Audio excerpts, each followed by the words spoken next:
इस वक्त की बड़ी खबर, मनोहर लाल खट्टर को सीएम पद से हटाया गया। नायब सिंह सैनी होंगे हरियाणा के नए मुख्यमंत्री। इंडिया टीवी ने सबसे पहले आपको यह खबर दी। आज शाम 5 बजे नई सरकार का शपथ ग्रहण होगा।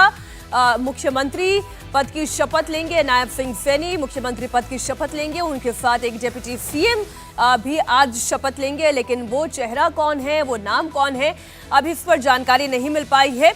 और साथ ही कुछ और चेहरे आज शपथ लेंगे, इस पर जानकारी खुलकर सामने आ चुकी है कि अब मुख्यमंत्री रहे मनोहर लाल खट्टर जिम्मेदारी संभालेंगे लोकसभा चुनाव की। यानी कि लोकसभा चुनाव में बतौर कैंडिडेट अब वो करनाल से ही उतरेंगे, क्योंकि यही उनका निर्वाचन क्षेत्र रहा है। विधानसभा चुनाव उन्होंने यहीं से लड़ा है। एक नई भूमिका, एक नई जिम्मेदारी के साथ अब वो मैदान में होंगे और हरियाणा की कमान संभालने जा रहे हैं नायब सिंह सैनी। एक बड़ी मैसेजिंग इस नाम के साथ बीजेपी करने की कोशिश कर रही है। एक ओबीसी चेहरे को मुख्यमंत्री पद की कमान दी गई है और मध्य प्रदेश के बाद ये दूसरी बार बीजेपी ने एक ऐसा फैसला लिया है हाल के दिनों में, जिससे लोकसभा चुनावों में एक बड़ी मैसेजिंग मोदी कर पा रहे हैं। देवेंद्र, क्या ठीक कह रही हूं मैं? देवेंद्र, अगर आप मुझे सुन पा रहे हो, लोकसभा का एक तो टिकट, जी कोई खबर आपके पास है देवेंद्र?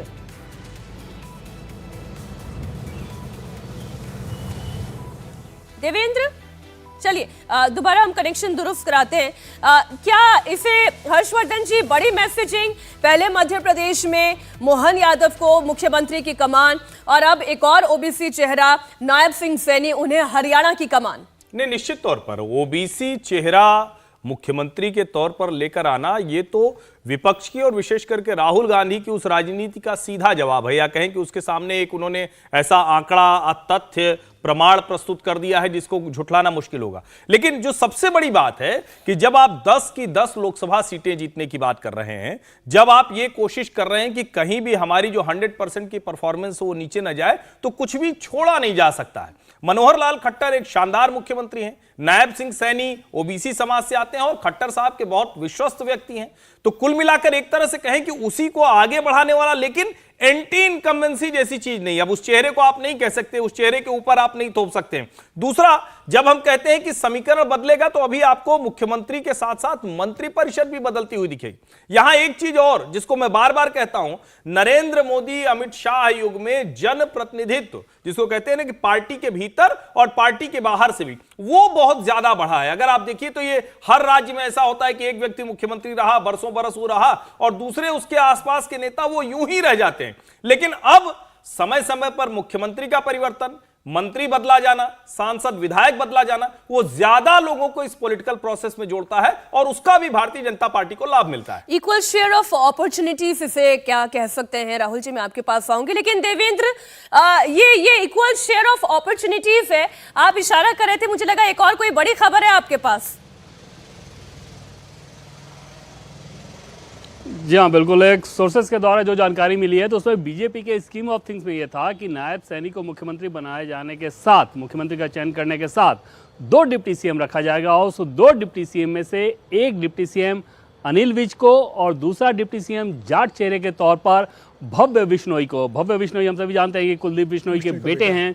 भजन लाल, जो कि हरियाणा के पूर्व मुख्यमंत्री हैं, उनके ग्रैंडसन है और भव्य बिश्नोई हरियाणा में मौजूदा विधानसभा जो है उसके यंगेस्ट विधायक हैं। बमुश्किल उनकी 30-31 साल की उम्र होगी। हालांकि 2019 का लोकसभा चुनाव वो कांग्रेस से लड़े थे हिसार में और तब बीजेपी कैंडिडेट ब्रिजेंद्र सिंह से वो हारे थे। 2022 में जब उनके पिताजी ने बीजेपी ज्वाइन किया तो वो भी बीजेपी में आ गए। उसके बाद आदमपुर में उपचुनाव हुआ था विधानसभा का, वहाँ से वो चुनाव लड़े और चुनाव जीत चुके हैं। बैकग्राउंड की अगर बात करें तो बहुत पढ़े लिखे व्यक्ति हैं। London School of Economics, Harvard, इन सब जगहों से उन्होंने पढ़ाई की है। जब स्कूलिंग भी हुई थी तो आगे दिल्ली एनसीआर में उन्होंने टॉप किया था। तो आप समझ सकती हैं कि एक बहुत बड़ी पॉलिटिकल लीगेसी, एजुकेशन की लीगेसी, उसी रूप में एजुकेशन का जो बैकग्राउंड है उसी रूप में, और पॉलिटिकल लीगेसी, इन 2 चीज़ों को लेकर वो चल रहे हैं। उसमें एक प्रमुखता से नाम पार्टी के सोर्सेज के द्वारा ये कहना था कि हमने ये विचार किया है। अब देखना होगा कि अनिल विज क्या करते हैं, क्या उसमें वो इस बात पे सहमत होते हैं या कोई वो बदलाव होता है। लेकिन जाट चेहरे के तौर पे पार्टी एक बड़ा चेहरा, यानी कि दुष्यंत चौटाला अब नहीं है अगर, तो उस हिसाब से एक बड़ा चेहरा भव्य बिश्नोई के तौर पर पार्टी ने विचार किया है। अंतिम फैसले के लिए इंतजार करना होगा। अच्छा, ये देवेंद्र, एक और जानकारी दे यानी कि उस मीटिंग से जब नाराज होकर अनिल विज निकले थे, तो क्या कारण ये हो सकता है कि उन्हें डेप्यूटी सीएम बनाया जा रहा है? या अब नाराज थे या नहीं थे एग्जैक्टली, वो तो अनिल विज इसमें कोई दो राय नहीं कि ये बताएंगे, चीज उनको असहज करती है। जैसे मनोहर लाल खट्टर के साथ भी जब उनके रिश्ते रहे थे। जी जी जी जी, बात पूरी करें। जी, मनोहर लाल खट्टर के साथ भी जब उनके इक्वेशन थे तो कभी वो बहुत सहज इक्वेशन नहीं रहे, और पार्टी के कॉरिडोर में हमेशा इस बात को लेकर चर्चा चलती थी कि किस प्रकार से दोनों के बीच बहुत तनातनी रहती है। अनिल विज बहुत एक तरह से आप कहें कि मुफ्फट नेता, एग्रेसिव नेता के तौर पे जाने जाते रहे हैं, और समय समय पर अलग अलग मसलों को लेकर दिल्ली में इस बात को बाकायदा बताते थे कि हाँ, मुख्यमंत्री कहाँ गलती कर रहे हैं, किस रूप में मुख्यमंत्री ठीक से काम नहीं कर पा रहे हैं, इसके चलते ये समस्या हो रही है। मुख्यमंत्री भी उनके साथ बहुत सहज नहीं रहते थे, लेकिन क्योंकि मुख्यमंत्री की अपनी पर्सनैलिटी बहुत आसान और सहज मिलनसार वाली रही है, तो उस लिहाज से एक ट्यूनिंग फिर भी चल जाता था। अब शायद हो सकता है कि अनिल विज को ये बर्दाश्त ना हो रहा। हालांकि ये बात हम सिर्फ सोर्सेज के द्वारा ही हम लोग ये जानकारी दे पा रहे हैं, क्योंकि जब तक वो खुद इस बात को ना कहें कि हाँ मैं नाराज़ हूँ, तो ऑफिशियली तो हम लोग इस बात को नहीं कह सकते। लेकिन जो परिस्थितियाँ दिखी, जो जानकारी मिल रही है, उसके हिसाब से इस बात को लेकर वो नाराज थे। हालांकि नायब सिंह सैनी के बारे में मैंने पहले आपको बताया कि अनिल विज के साथ उनके रिश्ते अच्छे रहे हैं, लेकिन राजनीति में रिश्ते हम सभी जानते हैं कि पद के हिसाब से तुरंत बदलते हैं। जैसे उनको मुख्यमंत्री बनाया गया तो शायद उनको ये लगा होगा कि उनके अंदर मैं डिप्टी सीएम कैसे रह सकता हूँ। तो अब देखना होगा कि पार्टी के बड़े नेता उनको कैसे इस बात को लेकर समझाते हैं। अगर ये कॉम्बिनेशन बनता है तो एक पिछड़ा, एक पंजाबी कम्युनिटी, एक जाट, इस तरह के सरकार के 3 प्रमुख चेहरे हो सकते हैं। जी बिल्कुल। और देवेंद्र, मैंने भी इसी लिहाज से एक अंदाजा लगाया था राहुल जी कि जिस तरीके से वो अनिल विज बाहर निकले थे, थोड़ा सा ऐसा लगा था कि खिंचे हुए हैं, ज्यादा आंसर करना नहीं चाहते, बात नहीं करना चाह रहे हैं, क्योंकि उन्हें भी पता है वो बात करेंगे तो उनके दिल की बात जुबान पर आ जाएगी। शायद पत्रकार उनको थोड़ा सा और तंग करते तो शायद वो बोल भी पड़ते। वो जिस तरह के व्यक्ति हैं तो वो इस तरह के बात बोल सकते हैं। लेकिन हाँ, ये बात सही है कि ये जो कॉम्बिनेशन जो बीजेपी ने सोचा है वो बहुत एक जाट, एक ओबीसी, एक पंजाबी और एक जाट, ये कॉम्बिनेशन हरियाणा का एक विनिंग कॉम्बिनेशन बन सकता है। और वैसे भी अगर आप हरियाणा की राजनीति को देखें तो लोकसभा हो या विधानसभा हो, दोनों में ही जो कांग्रेस है वो ऐसा नहीं है कि वो कोई कमज़ोर पार्टी है। कांग्रेस 23% वोट बैंक पे वोट शेयर पे बैठी हुई थी जब लोकसभा का चुनाव हुआ, और विधानसभा चुनाव में 28% से ज़्यादा वोट शेयर था। अगर मैं अब संभावनाएं जैसे कांग्रेस भी तलाश रही होगी उसको भी देखूं तो जेजेपी का अगर आप वोट बैंक विधानसभा में मिला लेते हैं तो वो 42% हो जाता है, यानी कि बीजेपी के वोट शेयर से ज़्यादा हो जाता है। तो ऐसे में देखिए संभावनाएं, क्योंकि राजनीति संभावनाओं का ही खेल है। नहीं, तो ऐसे में आप कुमारी शैलजा को भी आप सुन रहे थे, ऐसा लग रहा था जैसे कि वो रटा रटाया एक स्क्रिप्ट होती है कि आपको बीजेपी की आलोचना करनी है तो वो कर रही हैं, लेकिन वो भी ये जानती हैं कि इन फाइट कांग्रेस पार्टी में ऑलरेडी है, और दूसरा बीजेपी ने एक ऐसा इक्वेशन बना दिया है जो आने वाले चुनावों में कांग्रेस को और अगर मैं कहूँ कि कॉर्नर करेगा। देखिए, कांग्रेस को कॉर्नर करेगा या नहीं करेगा, देखिए हर पार्टी में इनफाइटिंग होती है। अब क्या मनोहर लाल खट्टर के खिलाफ बीजेपी में लोग नहीं थे? ऐसा नहीं है कि वहाँ पे आवाज़ें नहीं उठती थी। अब आप अनिल विज की ही बात कर लें तो क्या वो मतलब विरोध नहीं करते अंदर? तो देखिए, बीजेपी की क्योंकि एक संगठन वाली पार्टी है तो वो विरोध बहुत खिल के बाहर नहीं आता है, और ऐसा भी नहीं होता कि अगर संगठन बोल देता है ऊपर से कि नहीं ये ऐसा ही होगा, तो डिसिप्लिन है थोड़ा।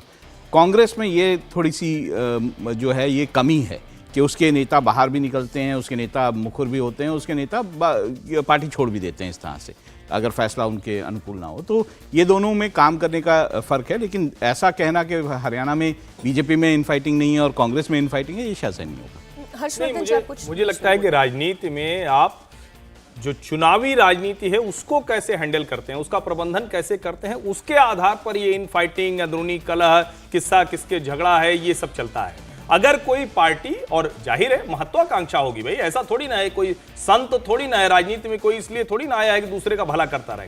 तो इच्छा सबकी होती है मंत्री बनने की, मुख्यमंत्री बनने की, विधायक सांसद बनने की। लेकिन अगर पार्टी उनको एकजुट करके रख पाती है, उनको तैयार कर पाती है कि देखिए आप यहां हैं, भले आज मुख्यमंत्री आप नहीं बनते, कल बन सकते हैं, आप सांसद हैं, आप विधायक हैं, अगर उसके लिए तैयार कर पाती है और उसके साथ वो लोग अपनी ताकत दिखाकर चुनाव जीत पाते हैं।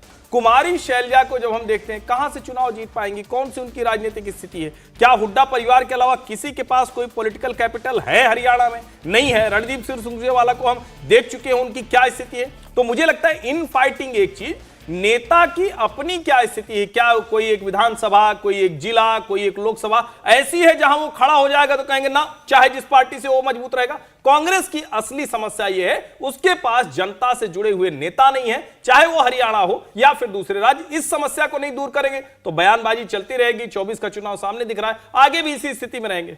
भव्य विश्नोई, समीर जी नाम जैसा देवेंद्र पराशर बता रहे हैं कि 2 डिप्टी सीएम में से एक नाम भव्य विश्नोई का है। ये नाम, उनकी पहचान, उनकी पॉलिटिकल लीगेसी, ये बीजेपी को कितना फायदा देगी? देखिए, कुलदीप बिश्नोई ने हरियाणा जनहित कांग्रेस से अलग होकर बनाई थी और उनके बेटे हैं भव्य बिश्नोई। भारतीय जनता पार्टी में जब आए कुलदीप बिश्नोई तो उन्होंने अपनी पार्टी का विलय भारतीय जनता पार्टी में कर दिया था। भव्य बिश्नोई फिर आदमपुर से विधायक बने और मुझे लग रहा है भारतीय जनता पार्टी उसमें अपना एक बड़े नेता का, भविष्य का जाट का नेता के रूप में देख रही है, क्योंकि भारतीय जनता पार्टी इस बात को जानती है कि जाट मूल रूप से उन्हें वोट नहीं करते। और इसी कारण देखिए, जब सैनी जो मुख्यमंत्री बने, जब इन्हें प्रदेश अध्यक्ष बनाया गया तो ओम प्रकाश धनखड़ भारतीय जनता पार्टी के जाट प्रदेश अध्यक्ष है, उन्हें हटाकर एक ओबीसी को प्रदेश अध्यक्ष बनाया गया था, क्योंकि भारतीय जनता पार्टी मानकर चल रही थी अगले लोकसभा चुनाव को देखते हुए कि जाटों के अंदर वोटों का बंटवारा होना चाहिए। भारतीय जनता पार्टी गैर जाट जितने वोट है अपने साथ उन्हें जोड़ना है। और भारतीय जनता पार्टी इस बात को जानती है कि हरियाणा के अंदर जाट वोट दुष्यंत चौटाला के अंदर बटेंगे, इंडियन नेशनल लोकदल के अंदर बटेंगे और कांग्रेस के अंदर बटेंगे। हुड्डा एक बड़े जाट नेता वहां से। भारतीय जनता पार्टी की पूरी कोशिश थी कि जाटों का जितना बंटवारा होगा उतना फायदा भारतीय जनता पार्टी को होगा। भारतीय जनता पार्टी ने पंजाबी और ओबीसी को हरियाणा के अंदर साधने का काम किया। खट्टर और पंजाबी समुदाय से आते हैं, अब सैनी जो बने वो ओबीसी समुदाय से आते हैं। तो गैर जाट की जो राजनीति पंजाब हरियाणा के अंदर भारतीय जनता पार्टी चाहती है, मुझे लग रहा है उससे भारतीय जनता पार्टी मजबूत करना चाह रही है। और ये इस बात को जानती थी भारतीय जनता पार्टी की अगर जेजेपी उनके साथ लोकसभा चुनाव लड़ती है तो भारतीय जनता पार्टी को तो फायदा होगा नहीं और जेजेपी को भी नहीं होगा। जेजेपी अगर अलग होगी भारतीय जनता पार्टी से तभी जो वोटों का बंटवारा भारतीय जनता पार्टी जाटों के इसमें चाहती है वह सक्सेसफुल होगा। और ये कारण रहा होगा कि भारतीय जनता पार्टी ने जेजेपी से पीछा छुड़ाना उचित समझा होगा और उन्हें सीट नहीं दी होगी। नहीं, लेकिन पूरी तरीके से पीछा भी कहां छुड़ा ले। तभी तो संजय भाटिया है वो ये कह रहे हैं कि हमारे दरवाजे खुले हैं। लेकिन ये राजनीति है, यहाँ पर संभावनाएं कभी पूरी तरीके से ना खत्म होती है, ना कोई दरवाजा पूरी तरीके से बंद होता है। और अब मुख्यमंत्री पद का दरवाजा नायब सिंह सैनी के लिए खुल गया है। 2 डिप्टी सीएम्स का नाम सामने आ चुका है। एक नाम है भव्य बिश्नोई और दूसरे अनिल विज। इसे स्वीकारते हैं या नहीं, आज शाम 5 बजे शपथ ग्रहण है। फिलहाल कहानी कुर्सी की में इतना ही। बहुत शुक्रिया समीर जी, राहुल जी, हर्षवर्धन जी हमारे साथ जुड़ने के लिए। और देवेंद्र पराशर लगातार सुबह से हमारे साथ जुड़े हुए हैं। एक बड़ी खबर पर जो जानकारी है उस खबर पर मुहर भी लग रही है। हरियाणा में शपथ ग्रहण ठीक शाम 5 बजे। फिलहाल हमारे लिए वक्त एक छोटे से ब्रेक का। आगे आपको दिखाएंगे राजस्थान के पोखरण में भारत की 3 सेनाओं का दमखम पराक्रम शक्ति प्रदर्शन।